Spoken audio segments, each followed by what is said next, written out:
Welcome to Your College Bound Kid, a podcast for parents, college counselors, students, and anyone who wants a weekly deep dive into the world of college admissions. Hi, this is Andy Strickler. I am currently the Dean of Admission and Financial Aid at Connecticut College, located in New London, Connecticut. I've also worked in athletics and admissions at Kalamazoo College, Beloit College, Sinus College, and Guilford College in Greensboro, North Carolina. I'm Lisa, and I'm a clinical psychologist and college counselor. I have a daughter in college, a daughter in high school, and a son in middle school. After 30 years in Chicago, we recently moved to North Carolina. My name is Mark. I'm a college coach in Atlanta and the parent of two daughters.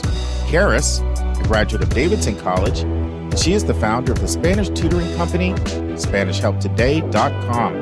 And Joy is a wellness coach at the Keenan Flagler Business School at the University of North Carolina, Chapel Hill. And I'm so blessed to be able to work alongside both my beautiful daughters at School Match for You, a college counseling firm that I founded in 2010. This week in the news, Andy Strickler from Connecticut College will start the first of 3 episodes where he says things I do not know of any other chief enrollment officer in the country who would be willing to be so transparent on a podcast. This week, Andy discusses the blowback against DEI and how campuses are handling it. And then the next 2 weeks, he discusses how the financial challenges colleges are facing are impacting admissions decisions. It's a subject that I first spoke on episode 517, and Andy and I have a robust conversation about that, but that's the next 2 weeks.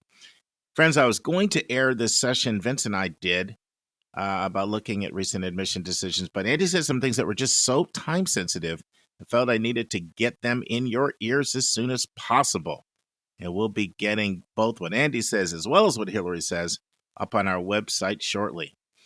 Next, you'll hear from another current admission officer, Hillary Dickman, from that other liberal arts and science school with the initial CC, but this time it isn't Connecticut College, it's Colorado College.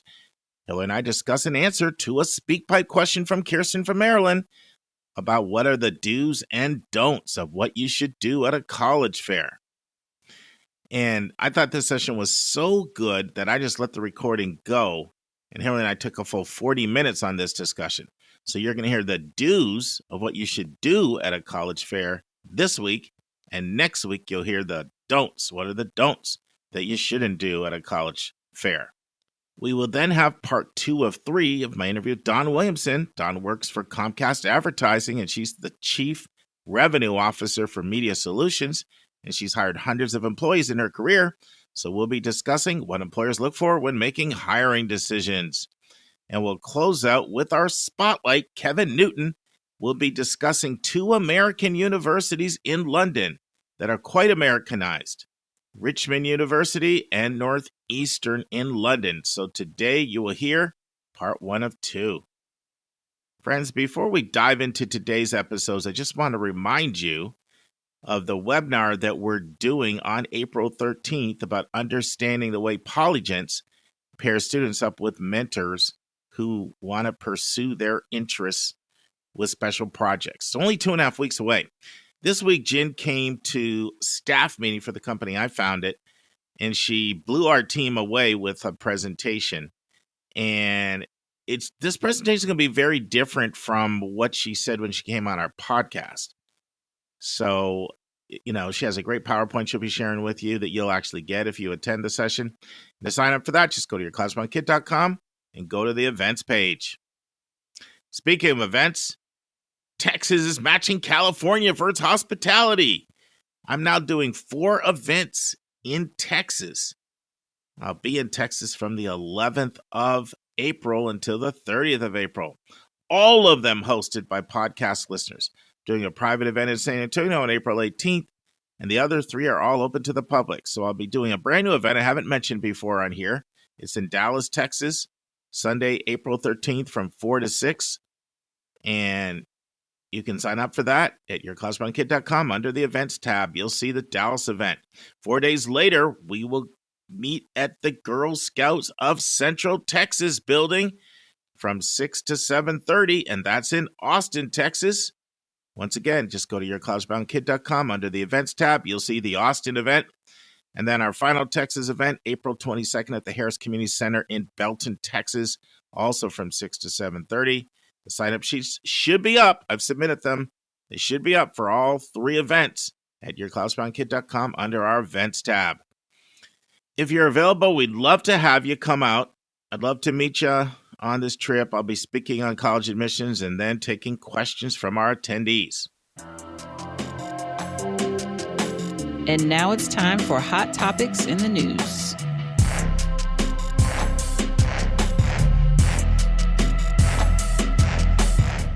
Friends, Andy Strickler is back from Connecticut College. Andy, what's new in your world? Not much, Mark. How are you? What's going on in your world? Well, you know, you and I were talking. I'm getting ready to do this big Texas trip, which I'm excited about after the SACAC conference. That'll be awesome. Yeah, Andy was telling me offline I need to check out this place called Buc-ee's. And he told me it's a cross with Wawa and Sheetz and Walmart. So I said, okay, I'm in. Yeah. And the other thing you should do if you're in Austin, you got to check out Cooper's Barbecue in downtown Austin. I'm writing this down because I'm in Austin. Trust me, the 17th, the brisket 18th. there will knock you off your chair. It is so good. Cooper's Barbecue. Cooper's Barbecue. You can text me. I will text you. Austin, I'll steer you in the right direction. Oh, cool. So do you get down there as part of your admissions travel at all, or you're doing sports stuff all the time? No, I was actually down there in January. Wow. And a friend of mine who was on the trip, he and I flew down a day early instead of the day of the program, so we'd have time specifically to go to Cooper's Barbecue. And it didn't disappoint.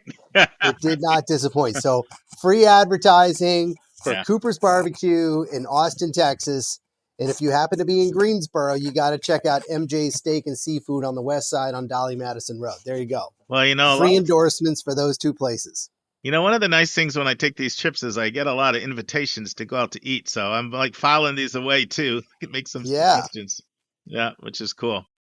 So listen, Andy and I are going to talk. I'm really excited. Regular listeners know I did this episode on like 15 ways in which I could see admissions being impacted by all these financial challenges colleges are facing. And I'm no better guy to have a conversation with than Andy on this because he's a truth teller and he's a straight shooter.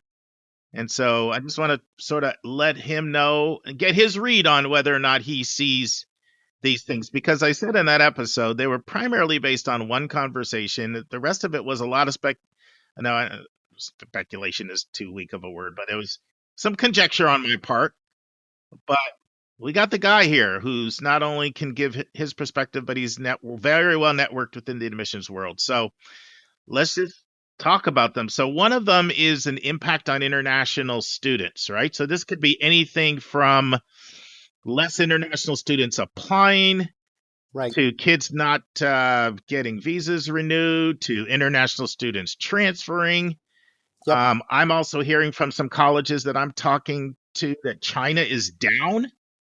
China applicants are down. So talk to me about this. Any truth to this? What are your thoughts on how changes, you know, is there concern that the international population could be impacted by some of the stuff that's happening in the broader scope of U.S. colleges? 100%. 100%. You're accurate that I have also heard from not only our data, but other folks' data that China is softening a little bit. Yeah.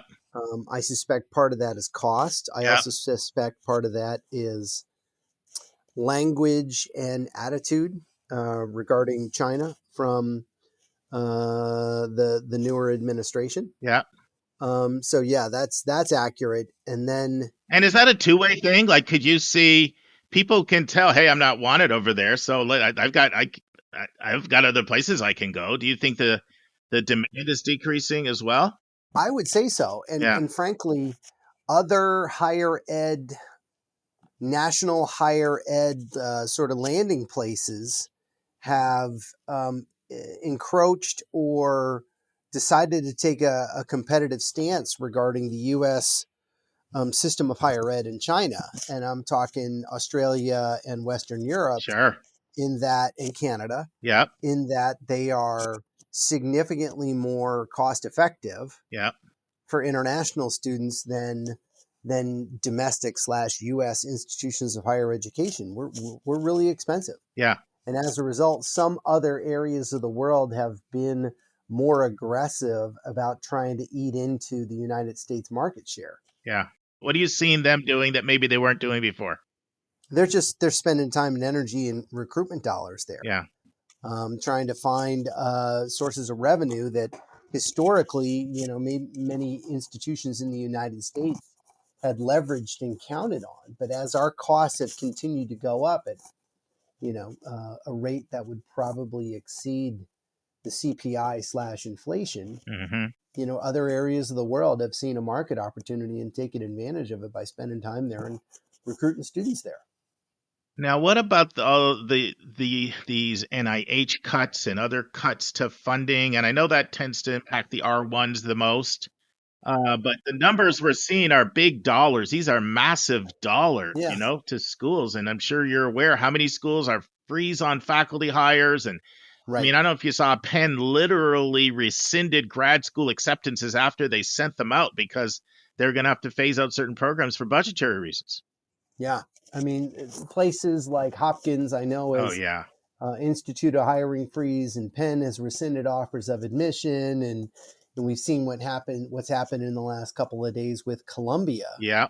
In regards to demands that the federal government has made regarding Columbia. Yeah. I would say that there's a sliding scale that exists in terms of the amount of funding you get either directly or indirectly via the federal government, and the influence that the federal government is now going to try to leverage over certain elements of your campus. And that could be lived experience of students, and it could be admissions, because I believe some of the Trump administration stuff with Columbia was related to their admission process, that there were specific demands regarding admissions that were involved.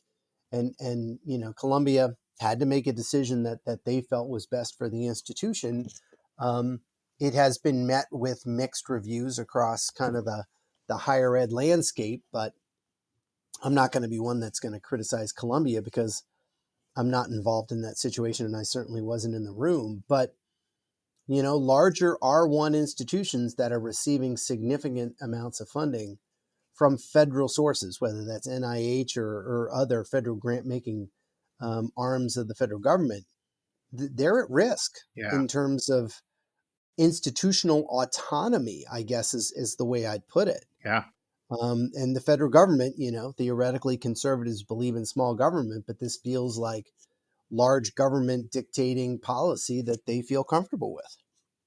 I was talking with a research university about this, and they brought up the point that the calculus has changed. They said it used to be in the day you might have a very progressive attorney, and worst case scenario, it's countered and they're slapped back, and not everything gets through.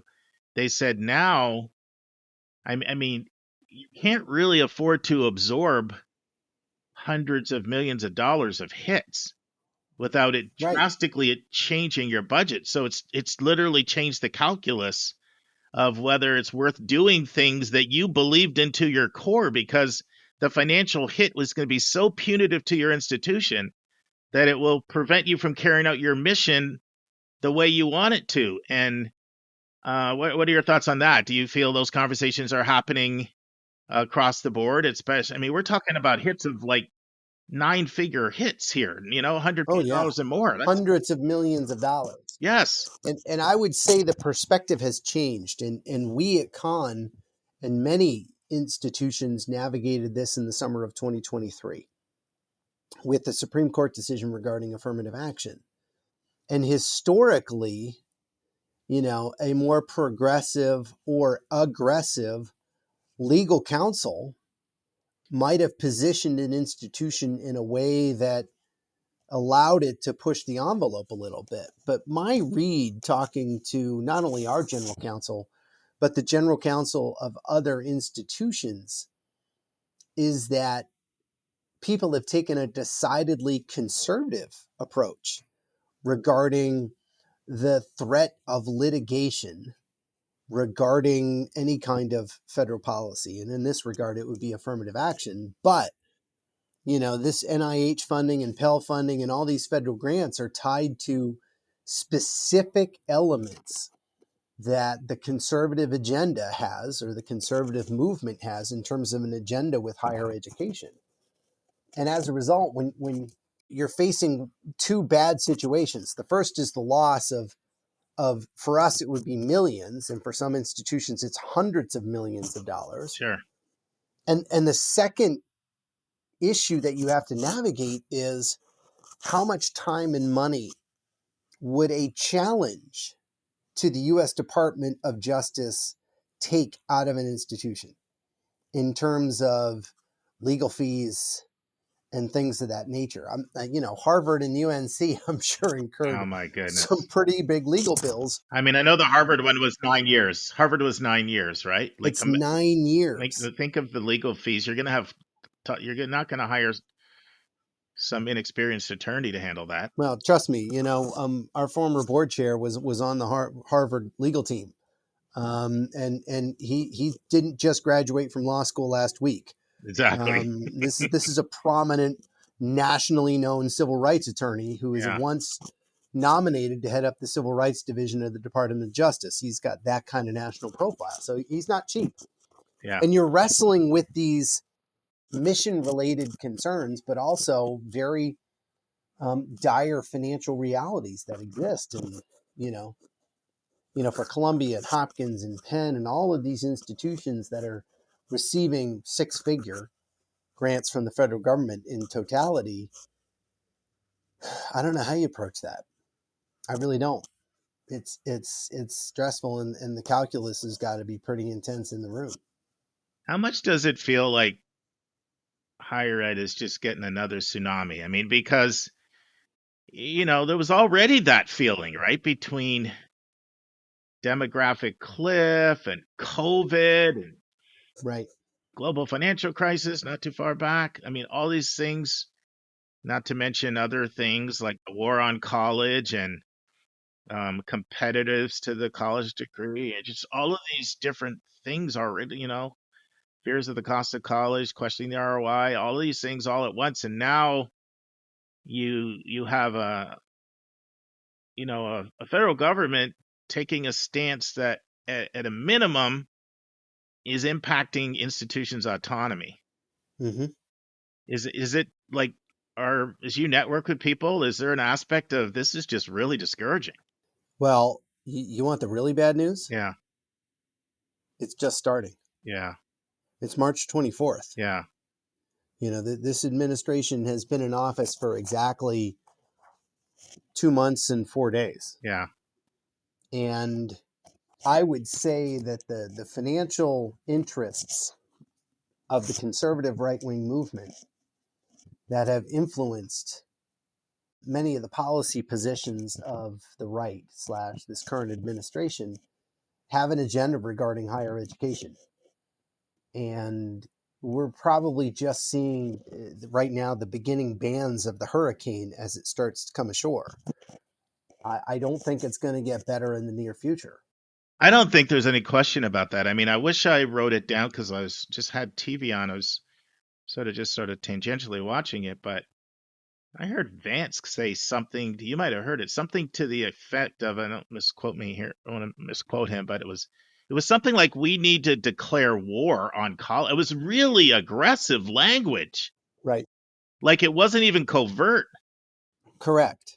And the reality is this is a person who is at least 1 degree from an Ivy League institution, and therefore is benefiting right from the access and the policies that have led to that access to an elite American institution of higher education. And now, for probably purely political purposes, is now leveraging that anti-elitist sort of mindset that has become kind of a pervasive mindset across the United States for political gain. Do you feel like colleges feel like it's too much, though? Like they have so much power, and if they choose to go after us, like we can't afford to get in a war with these guys. Like they could crush us. Why do you think Columbia made the calculation that, listen, the demands that the Trump administration has made, we will agree to. Yeah. One, to get out of the crosshairs, and two, to sort of maintain budgetary integrity, but also third, to try to stem off additional intervention from the federal government. Our best hope is to just sort of fly under the radar in some respects. Yeah. We're a small fish, which is, in days like this, and on the days of like the Varsity Blues scandal, when that came out in the news, I was like, I'm really glad I'm the dean at Con, which flies just a little under the radar. Sure. No one has offered to buy me a house to let their child in, and Yeah. I'm okay with that today. Yeah. I hear you. Another area that you brought it up in the affirmative action case, but as you know, there was an ultimatum a while ago, like disband all race-based programs or whatever, or face retribution. Mm-hmm. And I was having I saw immediately Georgia Tech put out this stuff. They pulled them all, and that they'd been pretty committed to that stuff before in my conversations. Right. And I was having a conversation with another college counselor about a particular college, and they were saying, well, I just got back from there, and they're not talking about that. And I was like, give it time, because I don't know if people are going to feel like they can afford to buck the administration, especially when I think there's been evidence that, they will follow through and target you. Absolutely. Yeah. Absolutely. So where do you see that going? Like all of the programs that acknowledge affinity groups and put special supports in place to try to make people feel welcome and to have decrease attrition and have people have a positive experience, and recognizing people are coming from very, very different backgrounds, and if you don't make them feel comfortable in your environment, then you're gonna struggle either with attraction or retention. Mm-hmm. Do you feel like those things, like most of the people are gonna play ball on that because the consequences are just too dire? Well, institutionally, obviously, we need to do everything to protect the institution and make sure that we are adhering to federal law. Sure. Personally, and most folks who are in this world, and by this world I mean law, civil rights, Mm-hmm. legal analysis, have come to the opinion, or have the opinion, that this anti-DEI executive order was built on a highly aggressive and overly expansive interpretation of the 2023 Harvard UNC affirmative action case. Mm-hmm. Most legal scholars have looked at that case and the opinions, most specifically John Roberts' majority opinion, Right. and have concluded that this case was applicable only to the selection of candidates to be offered admission. We've even interpreted it in a way that says you can divide the admission cycle into 3 segments: recruitment, selection, and yield. And via work with our legal counsel, we identified that the case really applies to that selection process. So being aware of race on the front end is okay. Being aware of race on the back end after you've extended an offer of admission Mm-hmm. is okay. So most legal scholars have said this is a significant expansion in terms of interpretation of that opinion, that everything on a college campus must be race-based or race-neutral. We're in the process of actually, we compiled an exhaustive list of a ton of things that we do here at a small liberal arts college with 1,900 students, and we're currently having it reviewed by general counsel to sort of get opinion as to how much risk we have. That being said, we have an obligation to protect the institution while at the same time trying to fulfill our mission. And our mission includes being a welcome, inclusive community where people from all different backgrounds can fully access every element of the educational experience that we offer here. That is our mission, and that won't change. Do you Do you see any, by having the bully pulpit and just hammering DEI, DEI, DEI, do you see that changing public perception to the point where programs that were once seen as positive and affirming and, quite frankly, indispensable if you want diversity and if you care about whether your diverse applicants feel comfortable at your school and don't have to end up leaving or being just completely dissatisfied with the environment? Helpful for people being able to get along and working together in harmony are now have now been seen in such a pejorative light that there's the danger of people saying, "Hey, what's going on over there?" Oh, absolutely. There's an inherent risk, but also incumbent with that inherent risk is this perception publicly. There's no doubt that, well, and now we're delving into political analysis and political philosophy, so I'll apologize. And I know you like to, you don't mind, you're into this stuff on your own. I know that. Totally. I was a history and politics and political philosophy guy in undergrad at, I'm going to throw a shout out for Earlham College in Richmond, Indiana. You know, Bob Johnstone and Bob Southard, they schooled me pretty good in this stuff. You know, the right has doubled down in some respects on what folks consider kind of a culture war and this anti-wokeism. And as a result, I think there's a debate that exists in our society as to the value of those programs. I think that is a viable public debate that is occurring across the national landscape. For folks who work on campuses like this, and myself, I can speak obviously for myself. I think these programs or these efforts are invaluable and imperative to helping students arrive here, land on both feet, and fully access every element of what's available to them at Connecticut College. So this is the tension that exists, is that, you know, a certain political movement has capitalized on this anti-left, anti-woke, anti-DEI thing. It has been successful for them. Yet folks on campuses like ours have seen the efficacy of these efforts. And how do we rectify that tension in a way that leads to greater understanding? That becomes, in some respects, the challenge of our times. At least for folks who work in higher ed, I would say. Yeah, I mean, I couldn't agree more, and I appreciate you saying that. Friends, this concludes the first part of my conversation with Andy about the current state of admissions. We hope you join us next week for part 2 of 3. And now it's time for a question from one of our listeners.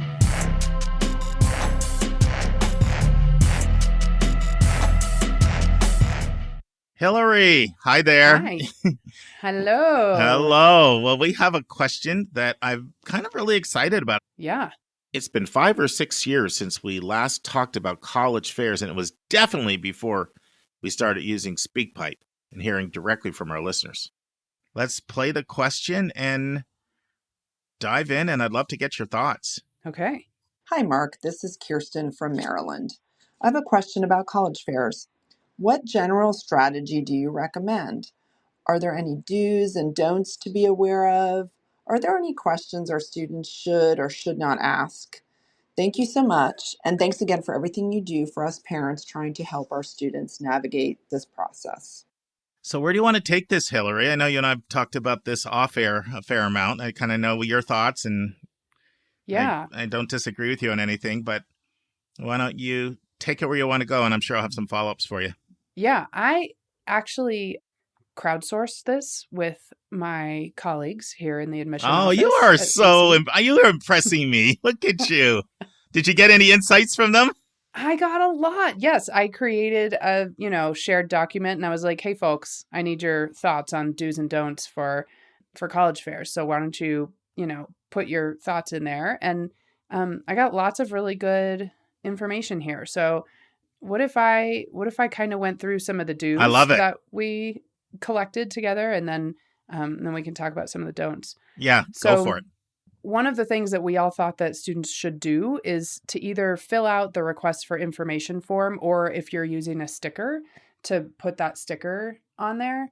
And we're fine with students using a sticker, or if you're at a place where you can scan, where they've given you a barcode to scan, like you're doing Strive Scan or one of those other software based like scanning systems.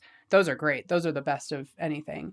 Let's stop for a sec, Hillary, because people may not know what we're talking about if they're really new. So Yeah. when you tend to go to the smaller fairs, the one schools, a few schools, or even sometimes bigger ones, you're going to have an inquiry card.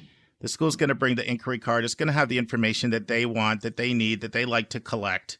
Right. However, sometimes people bring labels that they slap on there, and people have mixed reviews on these labels. Some people love them because they're legible, and the data entry people love them. Sometimes people complain, though, because people just slap them on, and there's sometimes something on that card that they really wanted to capture. So I know, and talking with other admission officers, they like the sticker, but they kind of like it if you'd read the card and see if there's something that's not on your sticker that you might. Yeah. Do you agree with that? Yes, I would agree. And actually, I'm looking at our form right now that we ask students to fill out. So I can tell you what's on there in case you're the kind of family who's like, I'm just going to go ahead and print out all these stickers so that you have the right information. We need the student's first and last name. We need their birth date. That's pretty important for keeping students straight. We need their email address, and use the same email address for all of your college stuff, so it's all going to the same place. Some families like to create a new one that's like hillarycollege2025@gmail.com or whatever. That's fine. Just make sure that they're all going to the same place. And it helps if it's one you're going to have access to after graduation. Some students will use their high school account, and then their high school account disappears when they graduate. And so all that orientation information that was supposed to go to you now is going to a dead account. So it's good to use one that you'll have access to after graduation.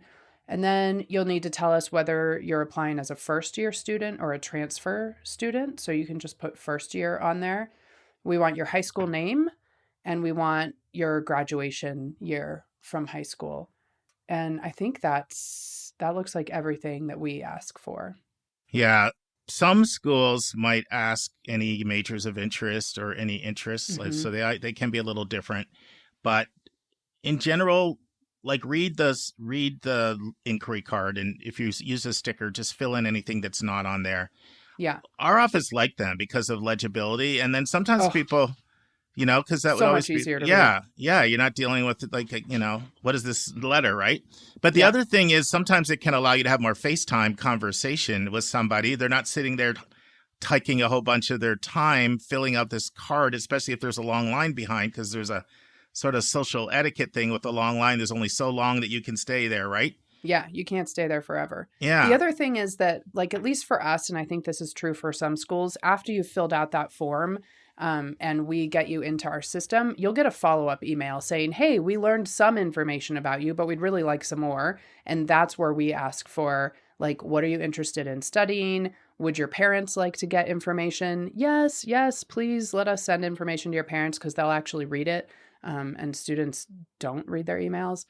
So there are a few things that we'll ask on like that follow-up. And so we really like students to fill that out just so that we can send you the information that you're interested in, rather than just, stuff that is sort of not on your radar, or not that you don't care about, right? Like, if we don't want to send you information about science if you're sure that you want to be a philosophy major.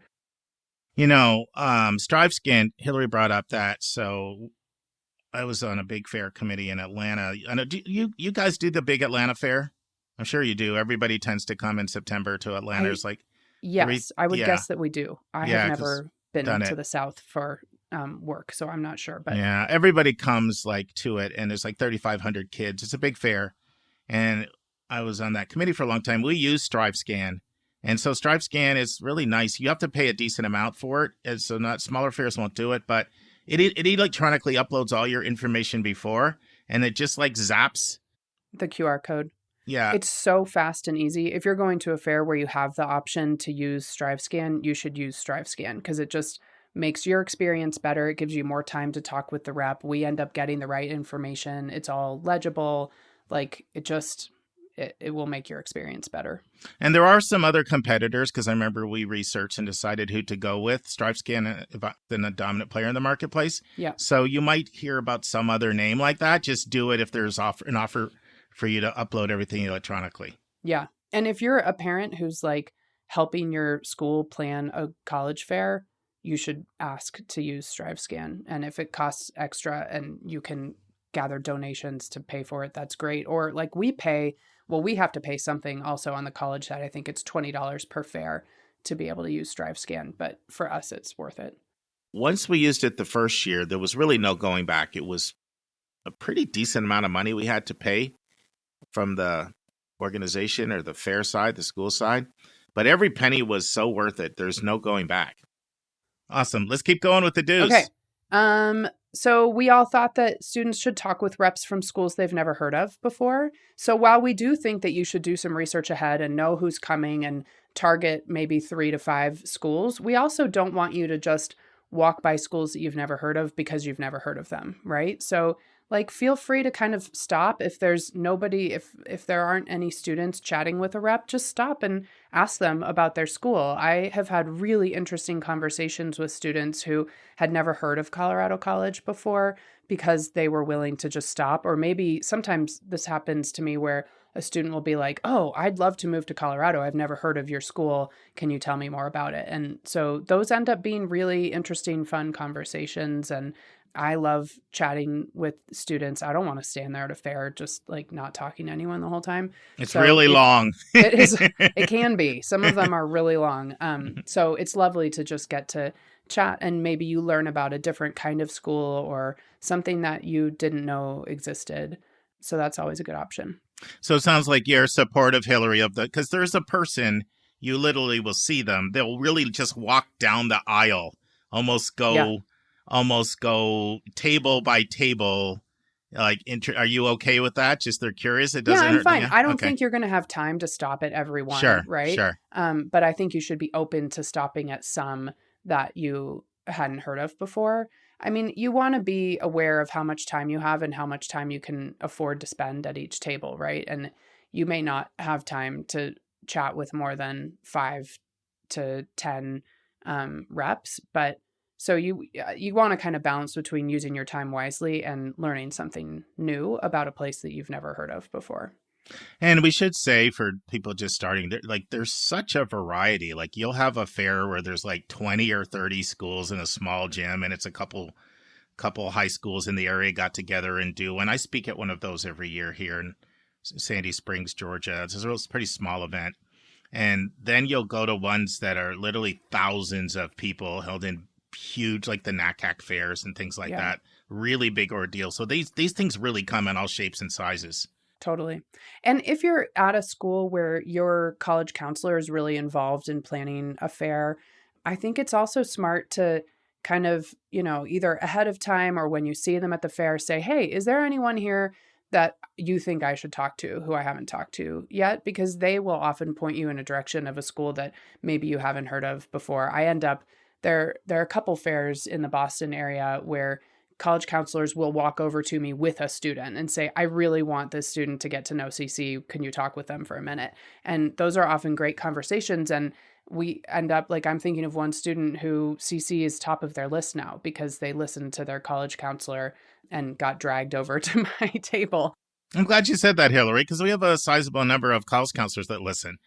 You like it when a college counselor comes over and introduces you and says, hey, this is someone that I could see as a good fit. Yes, 100%. Yeah. And a lot of times they are at those fairs too. They're involved in some setup role. Yeah. That's good. Yeah. It's so nice when we know that counselors are introducing, and I know that counselors don't know all of their students and don't know all of the schools that are at a fair, but I also know that you could probably pick out a kid and be like, oh, that student is only going around to the Ivies, but I really want them to meet this other college, that they haven't thought about. And so we on the non-Ivy side really love it when we have those opportunities. Awesome. Any other do's? Yeah. Ask specific questions that lean on the rep's experience with the school. Like, what do you like most about the school, or what stands out to you about the school? I had a student a couple of years ago ask me, like, why do you stay at Colorado College? You could probably work other places, but what makes you want to stay there? And we had such a deep and rich conversation about what makes CC a special place and about the sort of personality of the school and the kinds of kids who we attract. And it was so much better than a question that's like, what's your strongest major at CC? Or do you have a strong X, whatever major? What's your average SAT score? Ugh, Don't you hate that? yes. I just, those are those ones that either, I don't know, that you can find out from Google, or that where I don't really feel like I get to offer a lot of depth, are not as useful. And students, I don't think that students learn as much from those conversations. And like the other part, the reality is that we know that only 27% of Americans are doing something related to their major, right? So when students come over and ask about a specific major, it's just like, oh, I'll sit here and talk with you about it, but you're probably going to change your major once you get there. So let's talk about the school and what you might enjoy about being at the school, because that won't change. So I have a question on that. It might be leading to don'ts here, but it just sort of feels we're on this topic. Yeah. So one thing I hear mixed feedback back from admission officers, it's the question, a fairly detailed question about a course offering thing. Like sometimes admission officers feel like, it's not my job to know every single aspect of the curriculum really, really well. Like, why are you asking me something that would be better to reach out to that department for? Yeah. And then others I think feel the better like it's question is like, I'm really interested in psychology at CC. That's one I know a decent amount about, but I don't know everything about it. Sure. And so if a student says, I'm really interested in psychology at CC, could you connect me with a current student who's a psych major? Or could you connect me with a faculty member who's doing research in a certain area or whatever? I would much rather do that than me try to like remember everything that I've learned about the psych program at CC. Sure. Or I just end up sounding kind of dumb, right? When I'm trying to like fill in the gaps for something that I just don't know it very well because I'm not a psych major at CC, but I could hook you up with a senior who knows a lot about the program. And so that's always my preference. And we pay students to be those people who are available to chat with you about the different programs. And the more interactions that I have with the faculty here, the more I hear, yes, send prospective students my way. I'd love to chat with them. And I can be that person who can connect you. And usually I'll just say, awesome, here's my card. Like when you get home tonight, I want you to send me an email reminding me that we had this conversation so that I can connect you, because that is usually the easiest way for me to do it. And then you just have to remember that you asked me to connect you with someone. Do you feel like that's something all admission officers would be receptive and responsive to doing? Or do you think that varies based on size of school? I think it varies based on, well, to a point, yes. I mean, we all have admission ambassadors who are students whose job it is to have these conversations, right? They might say to you, instead of saying, oh yeah, send me an email and I'll connect you with someone, they might say, go to our website. There's a list of admission ambassadors there. It says what their major is and, what they do outside of school. Go there and find them and email them directly and ask. And I could say that too. We also have that at CC, but I'm happy to connect with students that way. So I could see how at bigger schools or places where there are more inquiries, right? Like if I'm the rep at Columbia, I'm not going to say, email me and I'll connect you with a student. You're going to have to figure that out on your own. And you should be able to figure that out on your own if you're applying to a place like that. But part of the deal of being at a small liberal arts college is that it's very personal. And so I'm happy to do that. Not all reps will, but they will tell you how to get the information that you're looking for. That's great. That's great. Yeah, I like that response because I do feel there'll be a variation of response based on size of school, number of applications, ratio of admission officers to applications, all those type of things. Yeah. I do think what holds true is that it's never really great to come in and ask very specific questions about a program because we don't know the programs that well. We know the school generally. We know what programs are available, but I don't know what the difference is between econ and mathematical economics and mathematics, right? Like I just don't really understand that. And so I would rather connect you with a student who can give you the nuances between those three different programs at CC and help you understand whether what you're looking for is available in one of those programs. Awesome. Any other do's? Yeah. Be yourself and try to have fun. Like, this is a low pressure, low stakes environment. We're not going to, well, I know we've had this conversation, Mark. I usually don't remember the students that I talk with at a fair. Once in a while, I can remember, but out of the number of students I meet at a fair, it's like 1%, right? So like, you don't have to worry that you're going to make a bad impression. If you're just chatting with us, we're probably unlikely to remember you, but you're getting the information you need.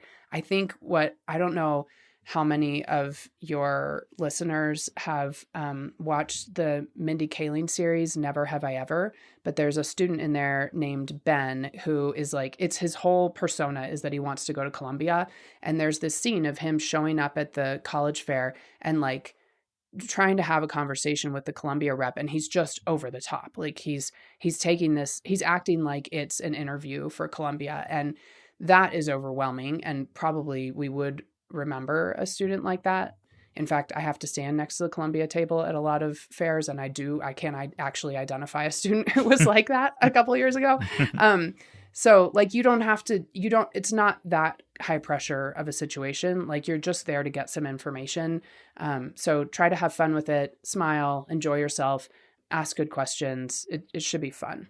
I don't know if this will surprise you, Hillary, but when I'm giving like fair coaching, one thing I always tell people, and this is for interviews as well, is try to think of what do I not know about this school that I would like to know in order to better understand it.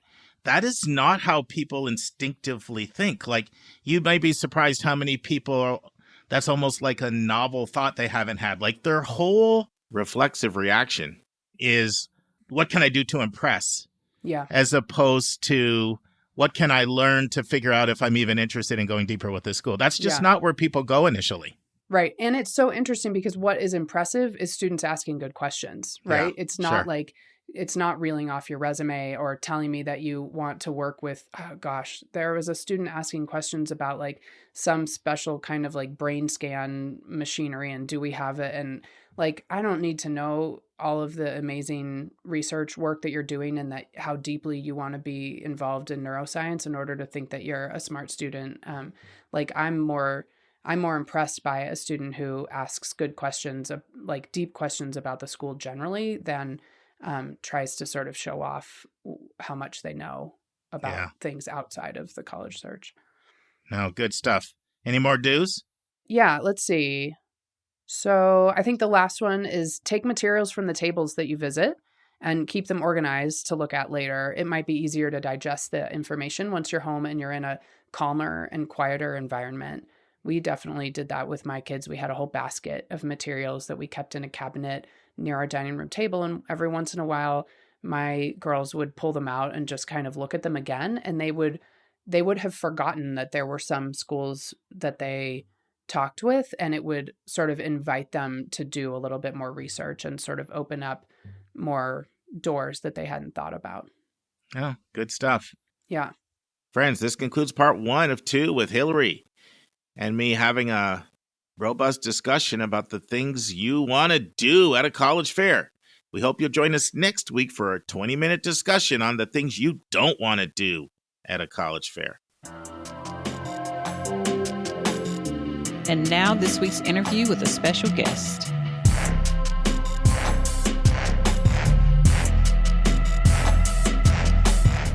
Friends, in part 2 of my interview with Don Williamson, Don gives some great advice for students looking for entry-level professional jobs. Don talks about the role that work experience, part-time jobs, internships, clubs plays, and she talks about the skills you develop in these roles. Don talks about quantifying your achievements in your presentations. She talks about the importance of taking the initiative. She talks about the importance of the interview, and she gives some great interview tips to all of us. Don talks about the role the college major plays in hiring. How important is your college major? Don talks about how she assesses whether someone is a team player in an interview. She talks about the importance of being an effective communicator, and Don gives tips for parents on how they can help their kids to become more effective communicators. Listen and enjoy. So I want to tell you something that I often say to my families, and tell me if you agree with this or correct me. You can correct me if you think this is erroneous. But a lot of times when I'm talking to a student or a parent, and they feel like I have to go to designer school to be gainfully employed or to be competitive in the marketplace. One of the things that I like to say is the names of colleges that are impressive to your peers in your peer group or parents in their peer group, or names that maybe are household names if you're walking down the street with a sweater on. I said, you have to keep in mind that people in the employment world, they hire people all the time, and they have a much longer list of what they regard as schools that can prepare people well for the jobs rather than the shorter list. Do you feel that's fair? Yeah, and to be fair, right, I am speaking from my experience in media. There may be Yeah. other industries where they need a certain level of technical acumen that some universities have, the research facilities, et cetera.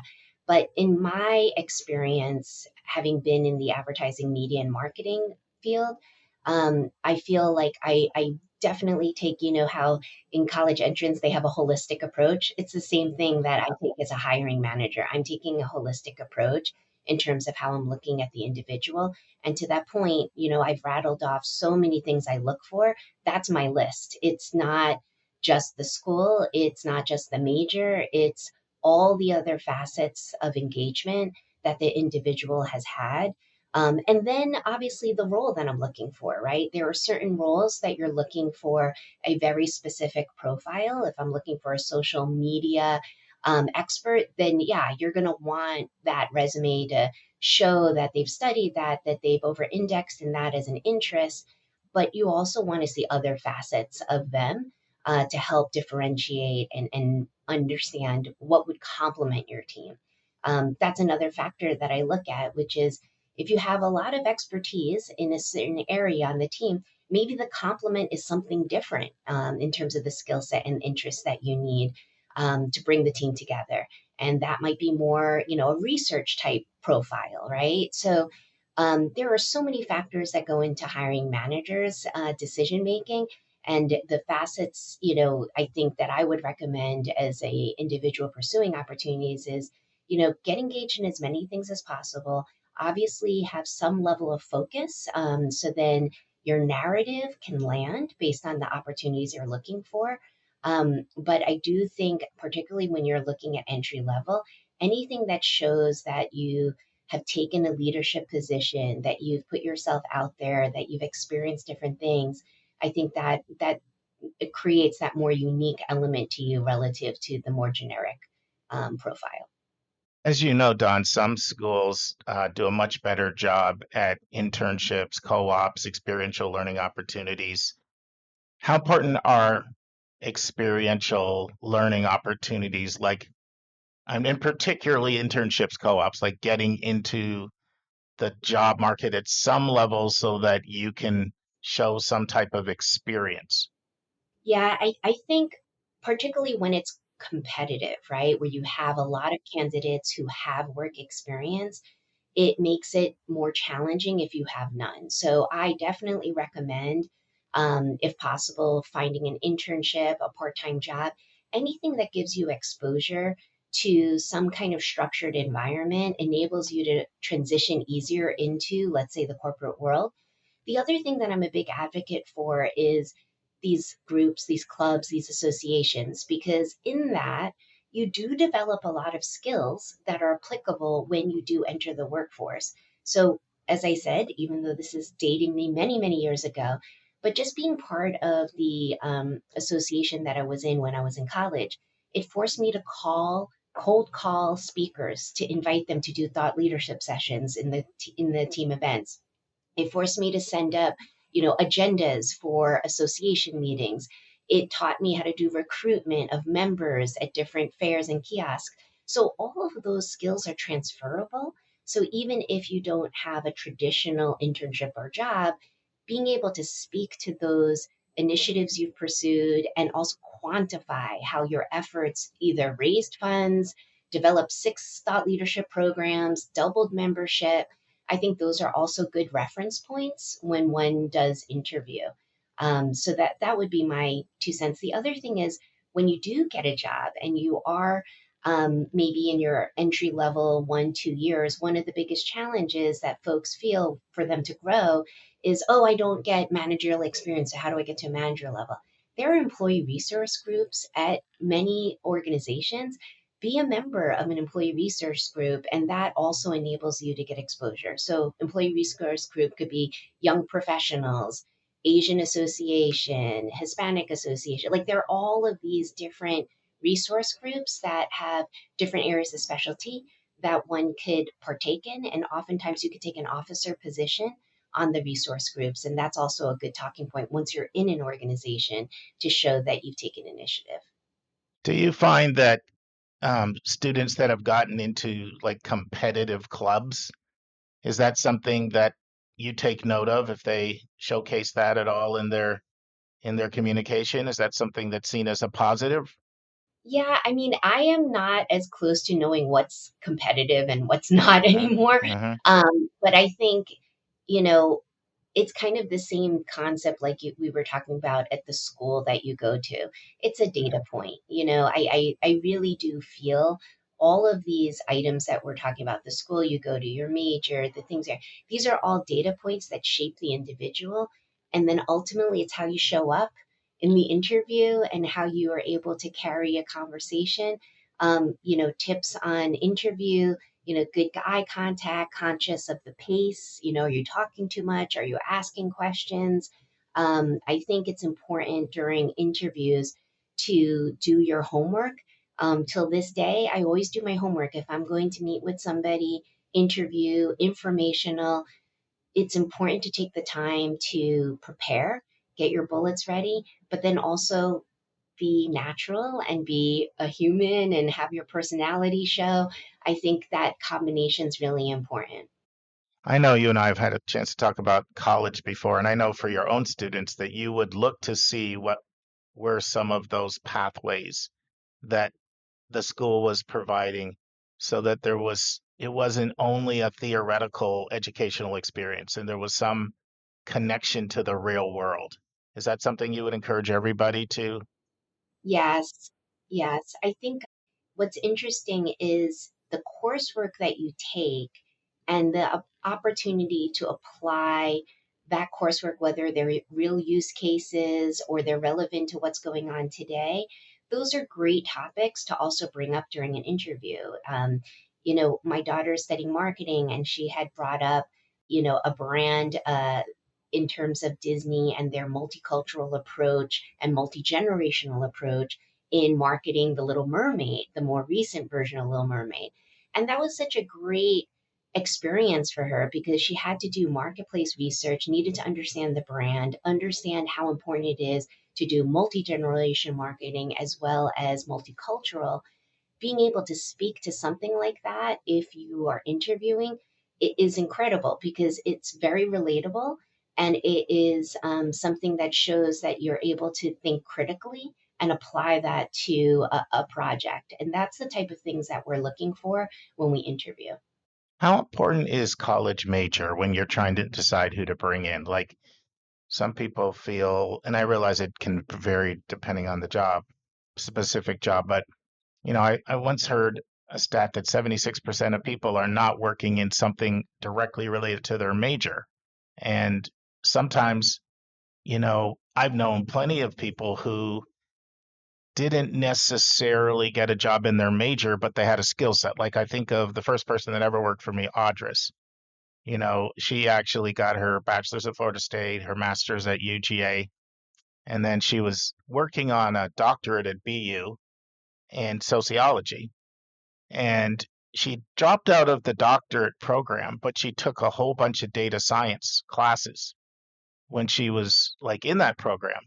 And she was like eminently marketable. I mean, she, has worked for some of the premier brands in this country just off of the data science skill set that she'd established, even that she never had a degree in that.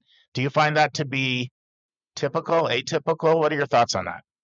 Yeah, I think that, there is going to be always trends that are happening, right? Like Hmm. currently, data science is a hot topic, a hot major. There's a lot of need for that. I think the major, if you know what you want to pursue and you're really passionate about it, great. A lot of kids don't know. You start out and you're like, okay, I really like English. I do well in English. I'm going to major in English. Um, but how you're going to apply that into your profession, you may not have that visibility yet. If you know you like marketing and you want to pursue it, and that's the field that you want out of the gate, even better. But I think every individual is at a different stage in terms of their life and what they want to pursue. As I shared with you in the beginning, I thought, I wanted to study East Asian studies because it was a topic I was very interested in. Enjoyed studying the language, but I also knew I wanted to pursue business, which is why I also did economics. I think it doesn't hurt to not only pursue what you do well, but also have a practical element to it to understand, okay, how would I apply it? What other things do I have that I may have interest in? And like we talked about, depending on the industry you pursue, if you're looking at a computer science job, then having a computer science major is going to be important. If you're looking at media, communications, other areas of business where it may be a little bit more generic and you could apply a work experience to that, then that might be not as important. So I look at the major again as a data point, but ultimately a lot of what you do when you work is on the job learning. And so if you are a critical thinker, you're a fast learner, you're able to, do the work to get the foundational skills available, because a lot of what you do when you start working is on the job learning. I think there's opportunity to apply different majors, different backgrounds, different experiences to the role. And the one thing I will say about, when you do start a job, you can't shortchange the work. Like anything, it's the effort you put in breeds the outcome that you have. And any new job, you're going to need to take time to learn it and be resourceful, talk to people, network, stay late, do what you need to do to be a student of the game. I know, Don, you've put a big emphasis on teamwork and being a team player. And I know that's really important in hiring decisions that you make. How do you assess that when you're evaluating an applicant and trying to discern if they're a team player? Yeah, so that's where when I would look at the resume and see in what capacity have they been in a team dynamic, right? Whether they were on the lacrosse team or the theater club or whatever it may be, I'll usually reference that during an interview and ask them to tell me more about their experience as a team player. What did they learn? What role did they play in the team? It enables me to get a little more perspective of how they engage in a team dynamic. How do they manage through difficult situations? Always a good question is, tell me a time that you've had to manage through a difficult situation where you may not have agreed, and had to manage through that to be able to be successful. And usually through that type of questioning, you start to get an idea of how that individual functioned in a team, how they navigated a difficult situation, and how they solution that through teamwork. So that's usually how I uncover that. And I know another thing that you've emphasized, you've even said it in our conversation today, is how important communication skills are. So when you think of things like Quiz Bowl and Model UN and Debate Club, do you see those things as really good ways of developing? Also, you could also say acting and theater even, but stage presence and communication skills, thinking well on your feet, research. Like, do you see, not to say everybody has to do that, but do you see a correlation between those things and skills that are valuable to you and as you're making decisions? Yes, any opportunity that students have to showcase that they have been effective communicators is key. I think the two things that I see in the workspace is you have to be an effective communicator, simple English, relatable, and also a really good listener. So that combo is really important, because ultimately that's how you're going to create engagement on a team.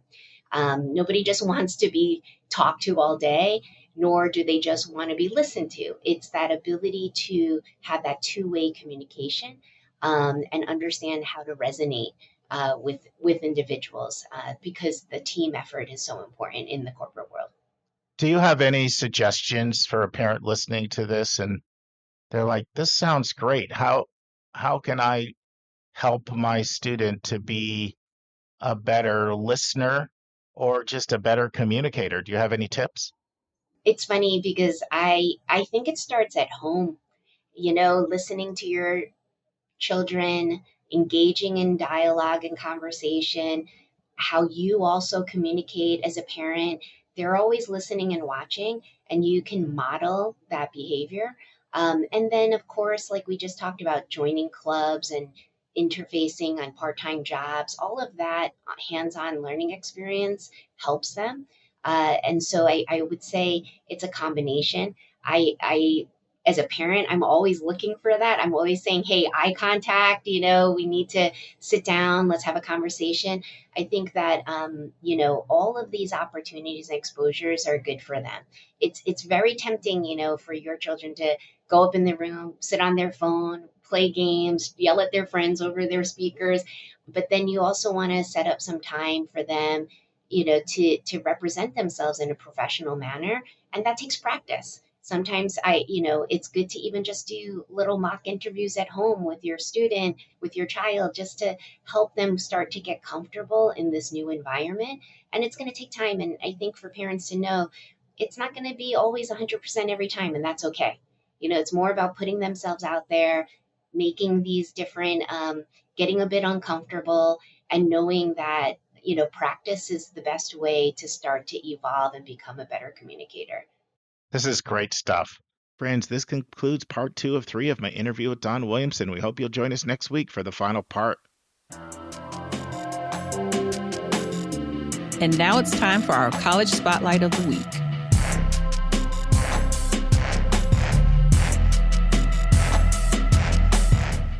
So, friends, we promised you a while ago when Kev did his Colleges in London series for us, and he broke them down in categories.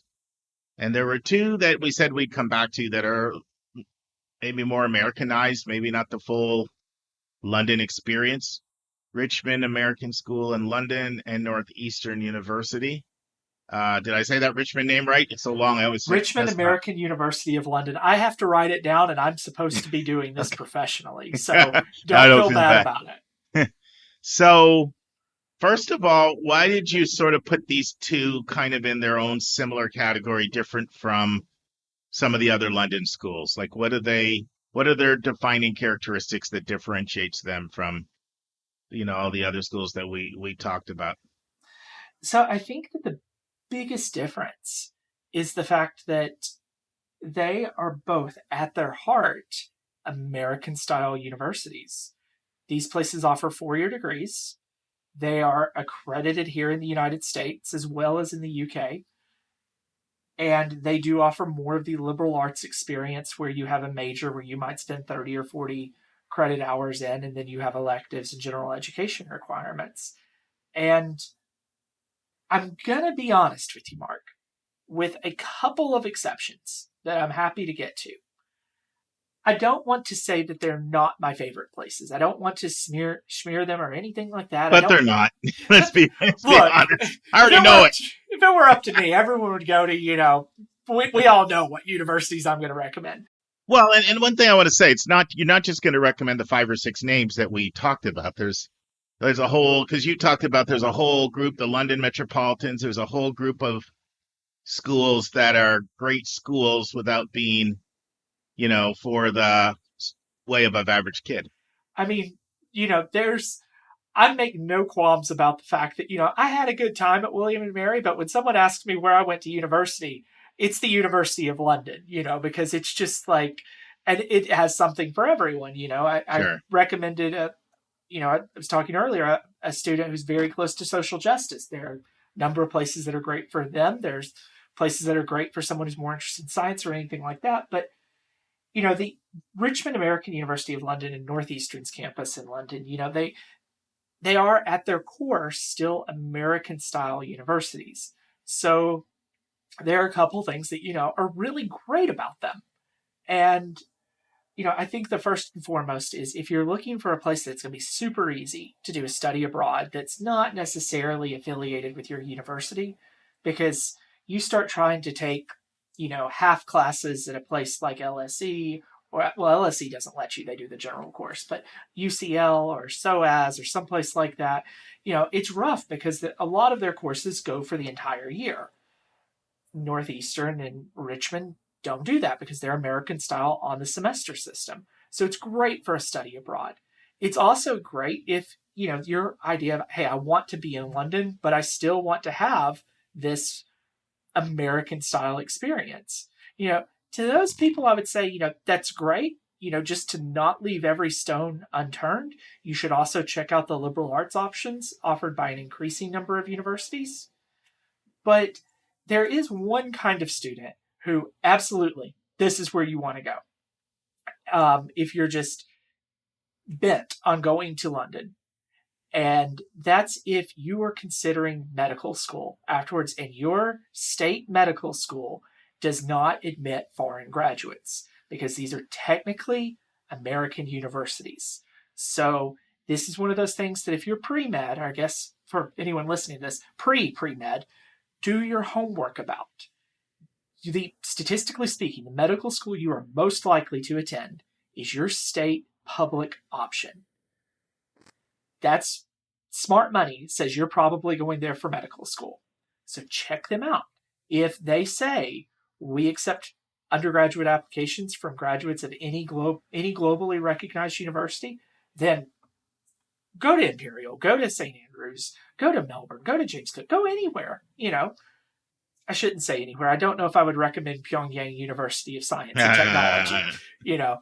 Just finished reading a book about that place, and yeah, you don't want to go. But if your in-state medical school option says you absolutely have to have a degree from an American or a Canadian university, and you want to go to the UK for undergrad for whatever reason, then yeah, someplace like Richmond American University of London or the Northeastern program in London, those make a lot of sense for you. It's just if I'm sitting here with a typical student who comes to me, and Mark, you see this too, I feel, that, you work with a student, and, you want to make sure they're not leaving, to use the same metaphor twice in 5 minutes, any stone unturned, well, you like this, what about this option? Sure. And for so many of the people I work with, well, I've heard of this university, well, if you consider this place, I think you're really going to like it. And, we were talking about St. Andrews a little bit earlier before we started recording. Half of the students that come to me, the first place out of their mouth is St. Andrews. Either they love it or they hate it. And nowhere near half of my students, or a quarter of my students, or however many students, end up loving it. Nowhere near that many apply because it's just the known quantity.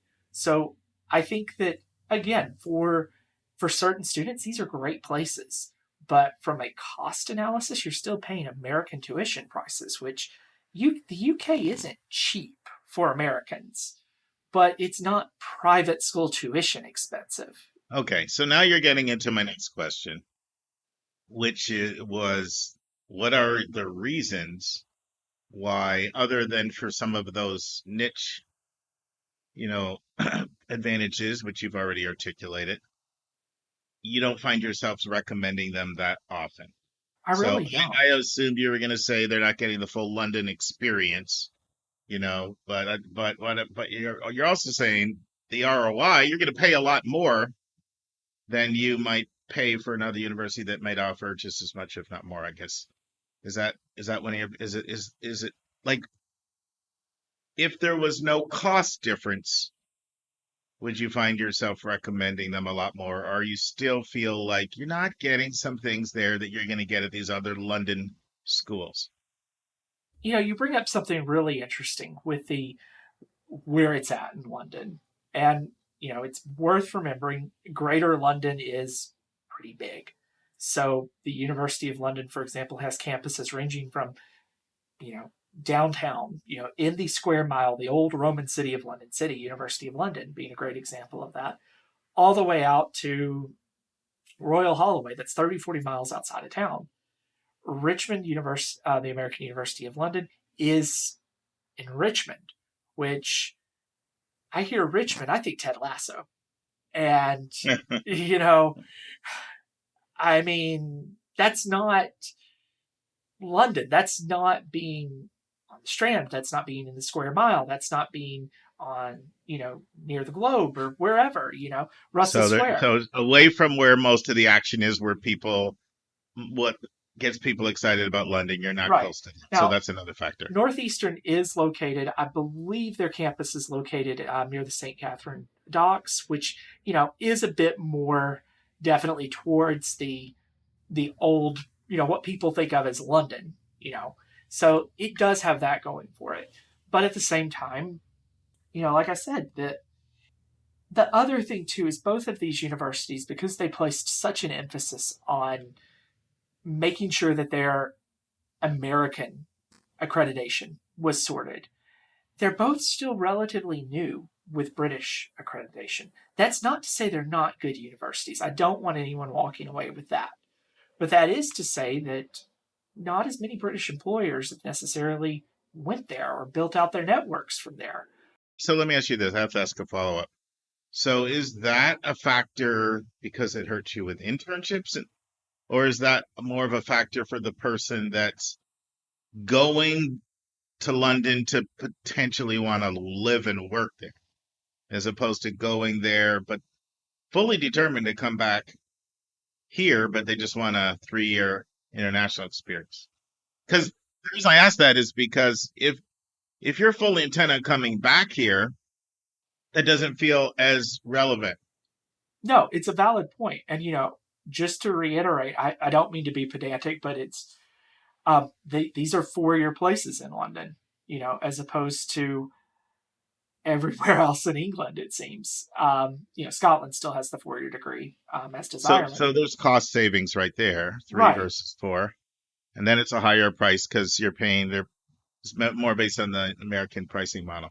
I will say, I guess that, where I could see a major benefit of it is if you're looking to come back to Boston or someplace, just to use Northeastern as an example, where they have a great alumni network, then I think it could be a plus because, it's something cool to talk to somebody about when you're reaching out.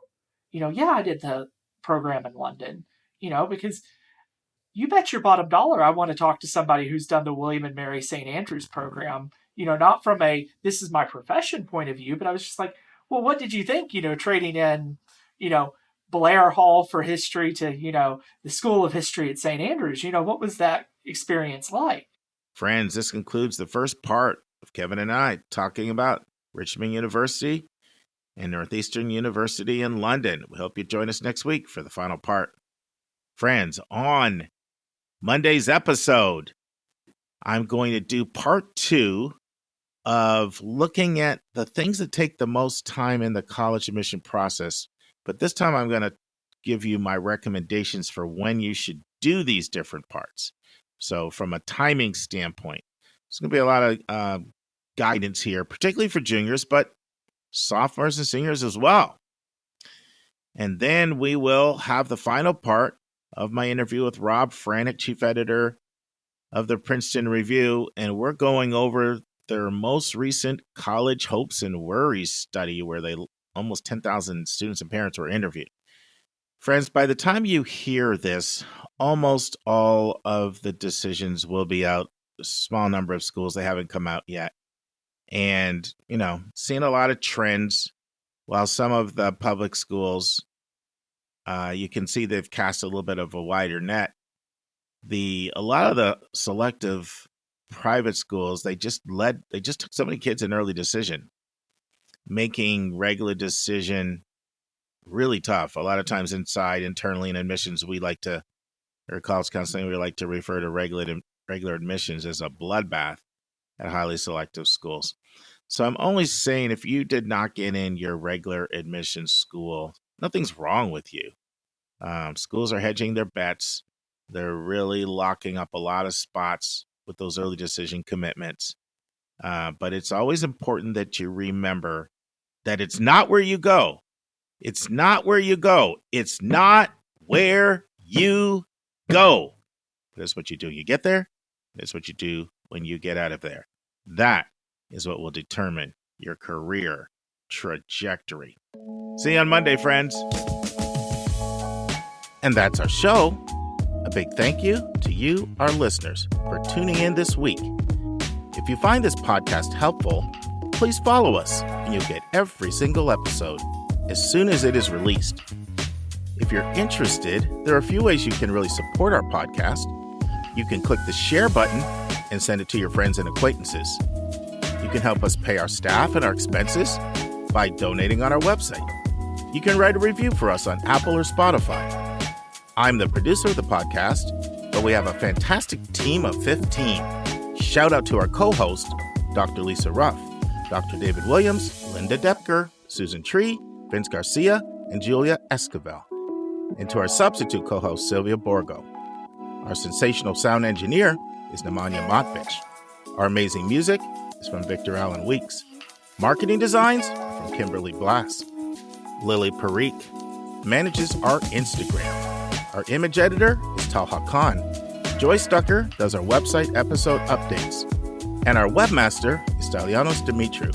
And if you want to have a coaching session with Lisa, Linda, or me, just text me at 404-664-4340. If you have a question you want us to answer, or if you have a recommended resource or article you think we should discuss, just send it to questions@yourcollegeboundkid.com. Our favorite method is for you to record your own voice at speakpipe.com/YCBK. By the way, check out our website, where you'll find lots of content that is not on any podcast app. Our website is yourcollegeboundkid.com. If you want to learn about other hot admissions topics, follow us on Twitter at YCBK Podcasts. We think of you as our listening family, and we look forward to meeting again with you every single Monday and Thursday.